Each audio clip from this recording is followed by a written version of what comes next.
News centre की शुरुआत कर रहा हूं देश के 10 करोड़ मरीजों के लिए एक बेहद बुरी खबर से। और मैंने आपको आगाह किया था, हमारी टीम ने आपको आगाह किया था, 26 सितंबर को हमने बताया था कि दाम फिर से बढ़ने वाले हैं। कैंसर, डायबिटीज, हार्ट पेशेंट्स जो हैं उनकी दवाइयों के दाम बेतहाशा बढ़ गए हैं। और ये सब कुछ हुआ है नरेंद्र मोदी की अमेरिका यात्रा की वजह से। प्रधानमंत्री की अमेरिका यात्रा से पहले नेशनल न्यूज सेंटर ने आपको बताया था कि मोदी की अमेरिका यात्रा से ठीक पहले जरूरी दवाओं की लिस्ट में जो 108 दवाओं के नाम हटाए गए हैं वो मुश्किल बढ़ाएंगे। और यह फैसला इसलिए किया गया ताकि अमेरिका के उद्योगपतियों को संदेश दिया जा सके कि भारत उनके मुनाफे का पूरा ख्याल रखता है। अभी शायद हमारी ये बात आपको याद ना आ रही होगी, शायद थोड़ा कम समझ में आ रही होगी, पर यह रिपोर्ट देखिए, पूरा मामला शीशे की तरह साफ हो जाएगा। नरेंद्र मोदी की अमेरिका यात्रा के दौरान 29 तारीख को आपने अपने अपने टीवी सेट पर ये तस्वीरें जरूर देखी होंगी। मोदी जी अमेरिका के बड़ी कंपनियों के सीईओ के साथ नाश्ता कर रहे हैं। आपने देखा होगा टीवी चैनलों के जाने माने पत्रकार और एंकर चिल्ला चिल्ला कर आपको ये बता रहे थे कि प्रधानमंत्री मोदी से मिलने के लिए जानी मानी कंपनियों के सीईओ भागे भागे आए।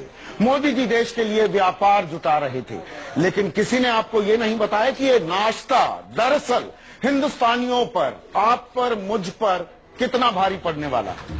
नरेंद्र मोदी के साथ नाश्ते की टेबल में बैठे इन बड़े सीईओ में से 3 की तारीफ हम आपको बताते हैं। केनेथ सी फ्रेजर, अमेरिका की दवा कंपनी मर्क एंड कंपनी के मुख्य कार्यकारी अधिकारी। John C Staley, chairman Hospira pharmaceuticals and medical device. David W MacLennan, president Cargill food health and pharmaceuticals company. आप कहेंगे अरे भाई कौन सा गुनाह हो गया, देश के प्रधानमंत्री मोदी देश के लिए दिन रात एक कर रहे हैं और आपको चैन नहीं। अब थोड़ा धीरज रखिए और इस नाश्ते की टेबल पर जो सीईओज बैठे हैं उनकी कंपनियां कौन सी दवाई बनाती हैं उस पर गौर कीजिए। और गौर कीजिए इस बात पर कि यात्रा से पहले इन दवाइयों के दाम क्या थे और यात्रा के बाद अब दाम क्या हो गए हैं। लेकिन उससे पहले इसी खबर का एक और पहलू देखिए।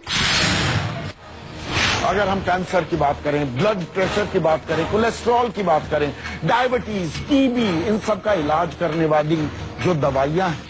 26 सितंबर की रात को हमने आपको नेशनल न्यूज सेंटर में खबर दिखाई थी कि दवाई के दाम तय करने वाली संस्था राष्ट्रीय औषधि मूल्य निर्धारण प्राधिकरण NPPA ने 108 दवाइयों को आवश्यक दवाइयों की सूची से निकाल दिया है। नतीजा, बेहद घातक बीमारियों की बेहद जरूरी दवाइयां महंगी हो जाएंगी। इन जरूरी दवाइयों के दाम अब सरकार तय नहीं करेगी, बल्कि दवा कंपनी अपनी मर्जी और मुनाफे के आधार पर तय करने लगी। अब इस असर को समझने के लिए देखिए ये ग्राफिक्स।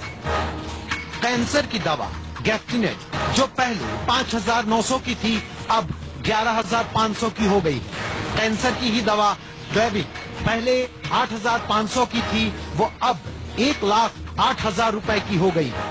इसी तरह ब्लड प्रेशर की दवाई कार्ड 5 mg पहले 92 रुपए की थी, अब 128 रुपए की हो गई है। प्लेविक्स पहले 147 की थी, अब 1,615 रुपए की हो गई है। एंटीबायोटिक मॉक्सिसिप 400 पहले 250 की थी, अब 399 रुपए की हो गई है। टेरिबिड 200 पहले 34 रुपए की थी, अब 173 रुपए की हो गई है। कोलेस्ट्रॉल के इलाज में इस्तेमाल होने वाली दवाई एस्ट्रोबॉस पहले 62 रुपए की थी, अब 97 रुपए की हो गई है। अब आपको समझाते हैं कि मोदी की अमेरिका यात्रा से पहले और यात्रा के बाद दवाइयों की कीमत में अंतर और दवा कंपनियों के सीईओ के साथ उनके नाश्ते का रिश्ता क्या है।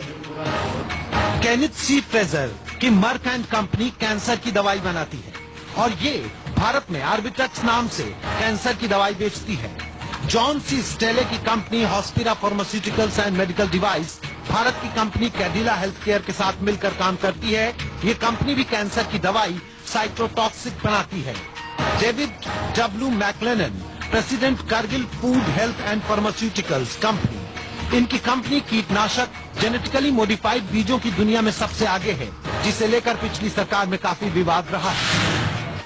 अब तस्वीर साफ हो गई होगी कि नाश्ते की टेबल पर मोदी जी ने दवा की कंपनियों को क्या संदेश दिया और भारत में निवेश के लिए उचित माहौल की क्या तस्वीर दिखाई होगी। ये भी बात आपको समझ में आ गई होगी कि खबर वो नहीं होती जो तस्वीरों में दिखती है, खबर वो है जो हम आपको बताते हैं तस्वीरों के नीचे से निकालकर।